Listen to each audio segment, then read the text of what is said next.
Business Club de France, le magazine des entreprises qui font bouger la France. Michel Picot sur BFM Business. Et dans cette émission, on a parlé notamment de la télévision, des modes de consommation et notamment de toutes ces vidéos qui circulent sur Internet. On va s'intéresser cette fois-ci à de la vidéo interactive à travers un player tout à fait spécial. Bonjour Stanislas de Livonnière. Bonjour. Cofondateur d'Advocate Hypermedia, et vous avez mis au point Smadeo. Smadeo, pour faire simple, mais vous allez nous le détailler, c'est un player de vidéo, mais qui lui est interactif. Oui, absolument. C'est quoi précisément? Alors Smadeo, déjà, ça veut dire Smart Video.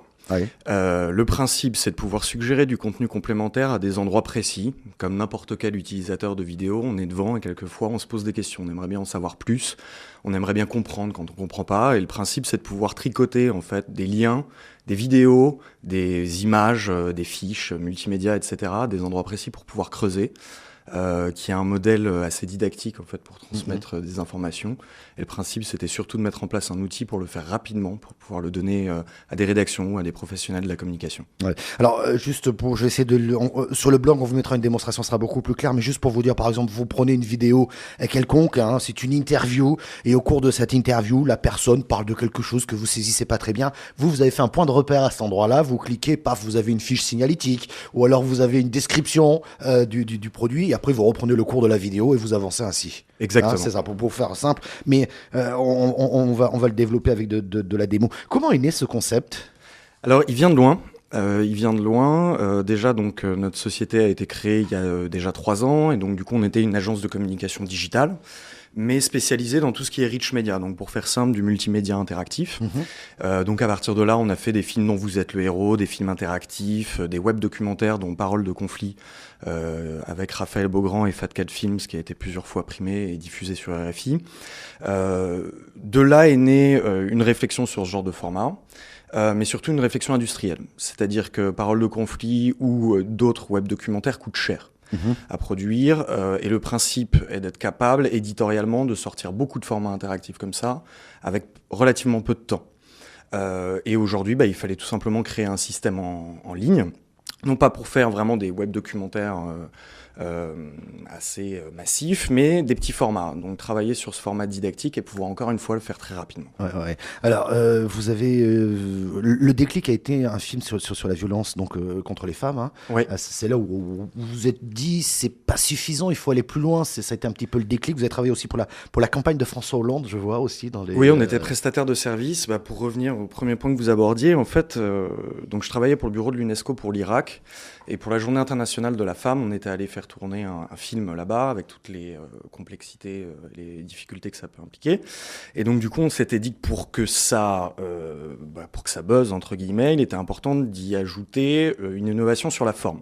D'où cette interactivité. Et donc du coup, ça avait bien marché. Les gens disaient qui était le prestataire de service. Il y en avait pas. On est rentré en France pour la monter. Ouais. Mine de rien, ce film a coûté cher. C'est $40 000, peu vu. Et là, vous vous êtes dit, il faut vraiment qu'on ajoute autre chose. Exactement, parce qu'on parle d'intervention des Nations Unies, c'est des choses complexes, ça fait allusion à des dates, à des lieux, à des textes, à des personnes. Et l'idée, c'est de pouvoir permettre aux personnes d'avoir accès à cette information. Et disons que la diffusion de ce film a beaucoup marché parce qu'on a attiré sur la forme pour attirer sur le fond. Ouais. À qui s'adresse cet outil ? Vous l'avez dit tout à l'heure, aux rédactions, aux producteurs, aux agences de com ? Voilà, c'est médias et communication. Donc c'est d'abord... ce qu'on essaie de toucher, aussi institutions, parce qu'il y a énormément de choses à expliquer aujourd'hui, c'est un outil pour le faire rapidement.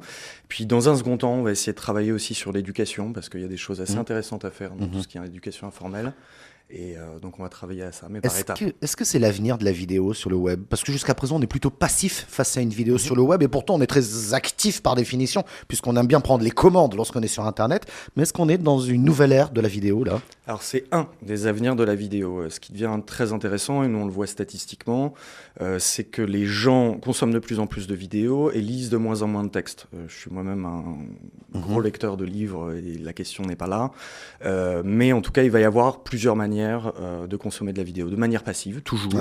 À la demande, c'est certain, mais pouvoir créer de l'interactivité. Sur des émissions, ça commence avec les émissions à double écran. La télé connectée va de plus en plus rentrer dans les usages. Là, l'idée, c'était d'ouvrir quelque chose sur ce qui existe déjà, c'est-à-dire de la vidéo en ligne, et de pouvoir, à partir de là, décliner tout ça sur du mobile, éventuellement de la télé connectée par la suite.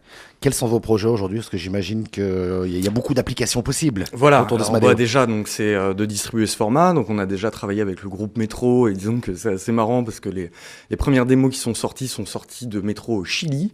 Donc, on pourra vous mettre le lien. On mettra le lien. Voilà, donc c'était pour expliquer de la politique. Encore une fois, ça s'y prête très bien. Mais à partir de là, l'idée, c'est de pouvoir, d'une part, créer des déclinaisons sur plusieurs formats. Donc, j'ai parlé du mobile, ça c'est bientôt fait, et de la télé connectée. Après, éventuellement, des petites déclinaisons de produits, peut-être plus simples encore, et peut-être accessibles au grand public aussi. Ça pourrait être intéressant. Puis surtout, on va chercher à s'adosser à plus gros que nous. Parce qu'il y a un moment où quand on se met à nager avec des gros, notamment américains, etc., il faut avoir les reins solides. Donc il faut jouer en groupe. Ah oui, donc ça sous-entend des rapprochements ou des, on va voir. Des deals, des partenariats en vue, là, c'est ça? C'est voir impossible, mais c'est surtout qu'on a eu la chance en fait, d'aller aux États-Unis en décembre dernier, invité par UbiFrance. Et ils nous ont organisé des rendez-vous absolument extraordinaires, donc chez CBS, HBO, NBC, et ça leur a etc. Ça avait très bien marché, ça a contribué à nous motiver. Et puis là, justement, on est en train de dialoguer avec toutes ces entités. Bon, vous viendrez nous en dire plus dans quelques mois. Vous nous direz un petit peu comment les choses avancent. Ça s'appelle Smadeo. Sur le businessclubdefrance.com, vous avez des liens et vous aurez des démonstrations pour que vous compreniez bien ce player assez original qui permet effectivement de rendre la vidéo interactive. Merci beaucoup Stanislas de Livonnière d'être venu nous voir et puis bonne continuation. Merci à vous surtout. Merci de nous avoir suivis. On se retrouve la semaine prochaine.